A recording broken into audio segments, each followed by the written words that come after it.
असीम कृपा है आप सभी को। मैं आज बाबा की कुछ ऐसी लीला सुनाऊंगा। योगी साधक आकाशगामी कैसे हो जाते हैं। हमने अपने आँखों से बाबा को देखा आकाश मार्ग में विचरण करते हुए। बाबा ने हमारे ऊपर बहुत कृपा किया और उन्होंने बताया कि देख बच्चा, योगी ऐसे आकाश मार्ग गमन करता है। बाबा के एक शिष्य थे राम पदारथ दास जी महाराज। वो भी इस क्रिया में सफल हुए, लेकिन वो पूरे मार्ग आकाश मार्गी नहीं हुए। 10-15 हाथ ऊपर तक विचरण करते थे वो। बाबा सूक्ष्म योगी, सिद्ध योगी। मैं उस समय नहीं जानता था ये सब। ये घटना है देवरिया का, जहाँ पे सरजू जी के किनारे बाबा तपस्या करते थे। सुबह का प्रभात का समय है। मैं स्नान करके, बाबा पहले स्नान करके आ गए, फिर मैं स्नान करके आ रहा था। जैसे ही आश्रम के 4 दीवारी में प्रवेश किए, मैंने देखा बाबा एक वृक्ष के ऊपर बैठे हुए हैं। तो मुझे कुछ अजीब सा लगा। मैंने कहा, सरकार आप? बाबा हंसने लगे, बोले हाँ बालक, देख बच्चा, कितने सुंदर सुंदर फल लगे हैं इसमें।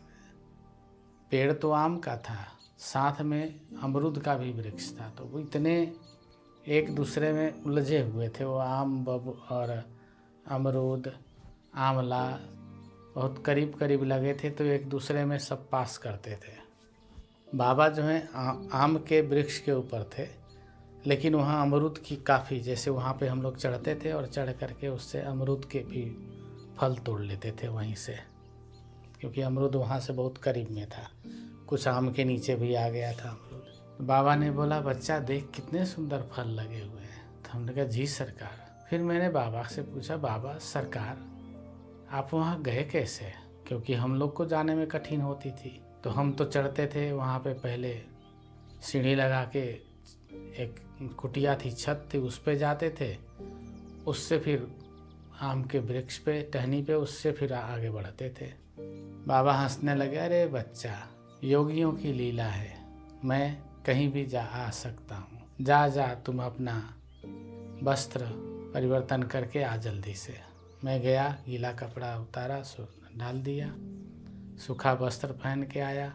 बाबा वहाँ थे नहीं। फिर मैंने इधर उधर देखा, तो बाबा दूसरे तरफ एक और आंवला का पेड़ था वहाँ।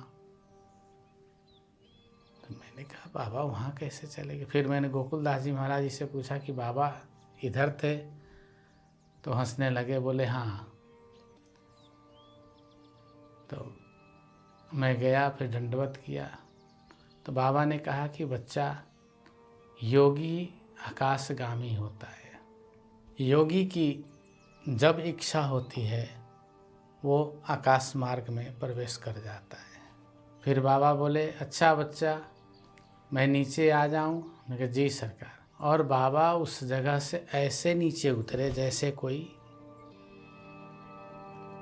पत्ता ऊपर से गिर रहा हो, और एकदम आसान से, बिना टहनी पकड़े, बिना शाखा पकड़े, एकदम सीधे नीचे उतर गए। जब नीचे उतरे तो मैं तो देख के दंग रह गया। फिर मैं दंडवत किया। दंडवत करके फिर मैंने देखा, चरण स्पर्श किया। हमने कहा असली वाले बाबा हैं कि कोई और, उनका कोई और स्वरूप हो सकता है? तो वही मृग चर्म, वही चरण, वही बाबा। बाबा भी हमारे मनोभाव को समझ लिए होंगे, हंसने लगे, बोले बच्चा, योगियों की लीला अद्भुत होती है, चल तो का हम हिमालय की यात्रा करवाते हैं। मैं तो डर गया था बहुत। मैंने कहा सरकार अभी नहीं, मैं तो उड़ नहीं पाऊँगा, और मेरे को डर हो गया कहीं बीच में गिर गए तो क्या हो जाएगा, और एक भय होता ही है, बचपना भी था। तो बाबा बोले, हंसने लगे, बोले अच्छा अच्छा बच्चा, समय आने पे तुम्हें यात्रा करवाएंगे हम। तो मैंने गुरुदेव से पूछा, हे गुरुदेव, ये कौन सी विद्या है? ये कैसे संभव हो जाता है कि शरीर आकाश में उड़ने लगता है? बाबा ने बोला, बच्चा, ये 5 तत्वों की सिद्धि है। बाबा ने बोला, देख तुम्हारा शरीरिया है, इस शरीर में सबसे ज़्यादा कौन सा तत्व है? तो हमने बोला जल तत्व। हाँ बच्चा। उसके बाद पृथ्वी तत्व, उसके बाद वायु तत्व, उसके बाद अग्नि तत्व, उसके बाद आकाश तत्व। तो सबसे ज़्यादा हमारे शरीर में पृथ्वी तत्व जल तत्व है, उसके बाद पृथ्वी तत्व है। तो बाबा ने कहा बच्चा, योगी साधन के द्वारा इनको कम कर लेता है या इनको बराबर कर लेता है। बाबा ने कहा देख बच्चा, पक्षी है, उसके अंदर वायु तत्व ज़्यादा होता है, वायु तत्व होता है, उसके बाद पृथ्वी तत्व होता है उसके अंदर, उसके बाद जल तत्व होता है। तो वायु तत्व अधिक होने के कारण वो वायु गमन करने में सहजता होता है उसको। देख उसके पंख भी अंदर से हवा भरा हुआ होता है और बच्चा उसी पंख को सहयोग लेकर के उड़ जाता है वो। तो शरीर में जल तत्व कम होता है उसके। बच्चा पक्षी पानी भी कम पीता है। जी सरकार। तो बाबा ने बोला उसके साथ योगी को समाधि और धारणा शक्ति इसे भी सिद्ध करना होता है। जब तक ये सिद्ध नहीं होगा तब तक बच्चा वो आकाश गमन नहीं कर सकता। और बच्चा इसके लिए खेचरी मुद्रा भी चाहिए। बाबा बताते हैं खेचरी मुद्रा कपाल कुहरा, जोगी जिह्वा चढ़ावे रे, पांचों तत्व को बस में करके, गगन माझ उड़ जावे रे। इस प्रकार से खेचरी मुद्रा करके सिद्ध करके और पांचों तत्वों को अपने बस में करके योगी आकाशगामी हो जाता है। लोकालोक का दर्शन करके पल में लौट के आवे रे, ऐसा जोगी जब सिद्ध होवे सोई सिद्ध कहावे रे। ऐसा जब योगी सिद्ध हो जाता है उसी को सिद्ध कहते हैं। यह भारतवर्ष की भूमि है। आज भी हजारों सिद्ध महायोगी हैं। मैं अभी भी ऐसे स्थान और योगियों को जानता हूँ जो आकाश मार्ग से चलते हैं, दिखाई देते हैं चलते हुए हिमालय में। मैंने अपने इन आँखों से देखा है उन्हें जाते हुए, और जो हमारे साथ थे उनको भी दिखाया हमने। तो आज भी ऐसे सिद्ध महापुरुष सिद्ध योगी हैं। बाबा ने हमारे एक गुरु भाई थे राम पदारथ दास जी, उनको भी ये विद्या बताई थी। उन्होंने कम से कम 12 से 15 साल तक इसका अभ्यास किया होगा और उनकी भी शरीर उठ जाती थी। और ऐसे हमारे गुरु भाई थे, बहुत सारे गुरु भाई हुए जिन्होंने शरीर को जमीन से उठाया, 1 हाथ 2 हाथ 5 हाथ 10 हाथ 20 हाथ। तो ऐसे ऐसे संतों की, लेकिन अब वो कहाँ हैं? कुछ संत तो गायब ही हो गए, हिमालय में हैं वो, हमें नहीं पता वो कहाँ है इस समय। हमारे एक गुरु भाई जो उनका नाम शायद गोदावरी दास जी महाराज आए थे यहाँ पे बाबा के दर्शन में, 1989-88 की बात होगी है। तो वो जागेश्वर के ऊपर हिमालय में रहते थे। तो बाबा ने पूछा बच्चा तो खिचड़ी मुद्रा करता है? जी सरकार। बच्चा जमीन से ऊपर उठने का अभ्यास करता है? जी सरकार। उठ जाता है? जी सरकार। बच्चा पंचतत्व में विलीन होने की अभ्यास करता है? जी सरकार। विलीन हो जाता है? जी सरकार। तो ये पंचतत्वों में विलीन होना, पंचतत्वों के ऊपर अधिकार प्राप्त कर लेना, ये यौगिक साधनाएं हैं। 10 महामुद्रा है, इसके साथ प्राणायाम है, प्राणायाम के साथ कुछ धारणा की साधना है। धारणा द्वारा अपने आप को एक ऐसी अवस्था दे देना जिसमें आपका शरीर फूल जैसा होकर के जमीन से उठने लगता है। बाबा ने हमें 3-4 बार ऐसे ही दिखाया। एक बार और घटना हुआ, ये घटना है प्रयागराज की, एक घटना है वृंदावन की।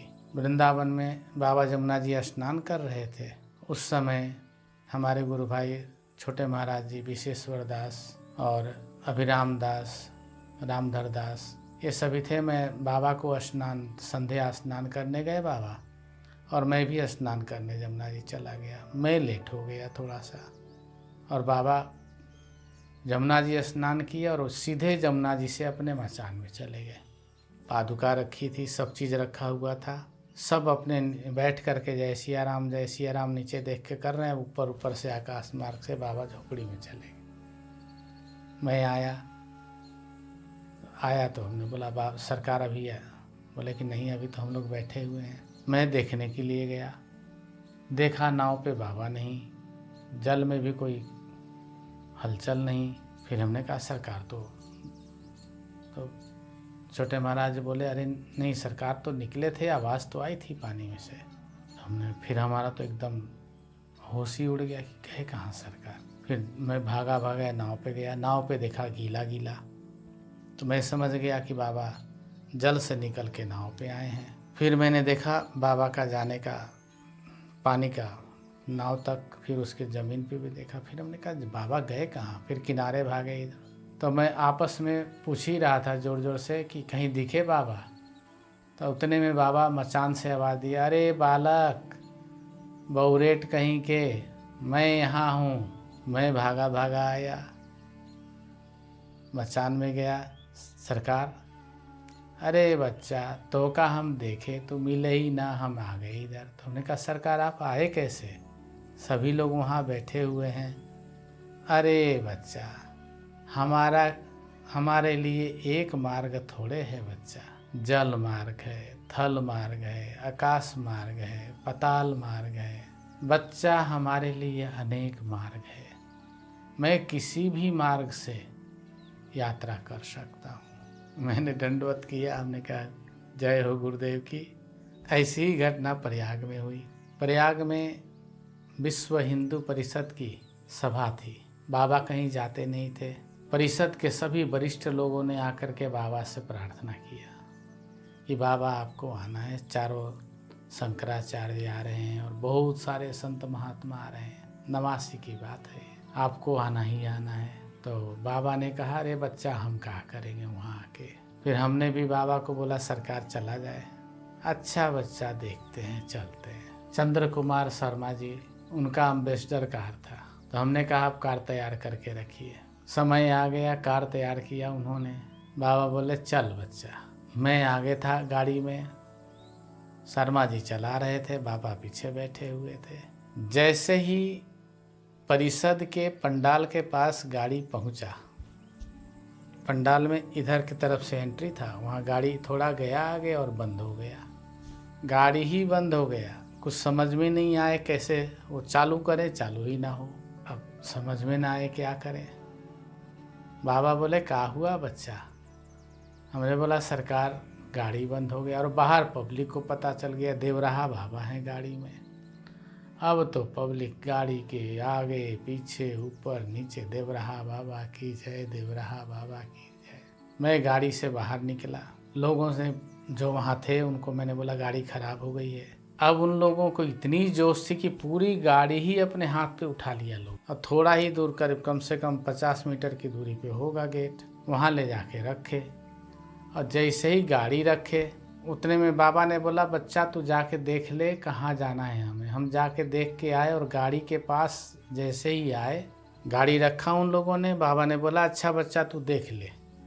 और मैं गया, देख के आया, और जैसे ही गाड़ी खोला बाबा अंदर में नहीं है। और हजारों की भीड़ इतनी है, जोर शोर शराबा, लोग माला लेके खड़े हैं, लोग स्वागत के लिए खड़े हैं कि बाबा निकलेंगे, उनका स्वागत करेंगे। मैं गाड़ी में गया, गाड़ी से बाहर निकला, गया पीछे देखा बाबा तो जहाँ बैठना था बाबा का मचान बना था वहाँ पहुँच गए। लेकिन जाहिर है रास्ते में ही मिल गए हमें। हमने कहा सरकार, अरे बच्चा चल चल जल्दी जल्दी चल। और वहाँ मचान पे विराजमान है। तो ऐसी घटनाएं।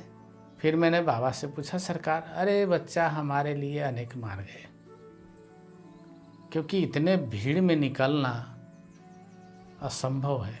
फिर बाबा मचान पे बैठ गए, वहाँ जहाँ बना हुआ था बाबा के लिए मचान बनाई गई थी अलग से सभा में, और बाबा वहाँ उपदेश दिए। उपदेश देने के बाद फिर गाड़ी में जाना था, तो गाड़ी वगैरह तैयार किया गया। फिर वो गाड़ी ठीक थी उस समय। बाबा भीड़ वहाँ से उतरते हुए दिखाई दिए। उसके बाद गाड़ी में मैं भी भागा, मैंने सोचा बाबा पहुँच ही गए, वहाँ जाके बैठे हुए थे। तो ये सब लीलाएं जो हैं बाबा की अद्भुत हैं। कहीं भी बाबा बहुत जगह तो नहीं जाते थे, लेकिन मैंने अनुभव किया कि वो कहीं भी अदृश्य हो जाते थे। ऐसी अनेक घटनाएं हैं, मैं आपको और भी सुनाऊंगा। तो योगियों की ये जो लीला है ये अद्भुत होता है। ये सब दिव्य शक्तियां हैं जो ईश्वर के द्वारा दिया हुआ होता है, सिद्धियां हैं, प्राप्ति हैं। इस प्रकार से बाबा कहीं भी जा आ सकते थे और उनके लिए कोई भी चीज़ दुर्गम और दुर्लभ नहीं था। बाबा का स्मरण करते रहिए, हम आपके साथ हैं। राधे।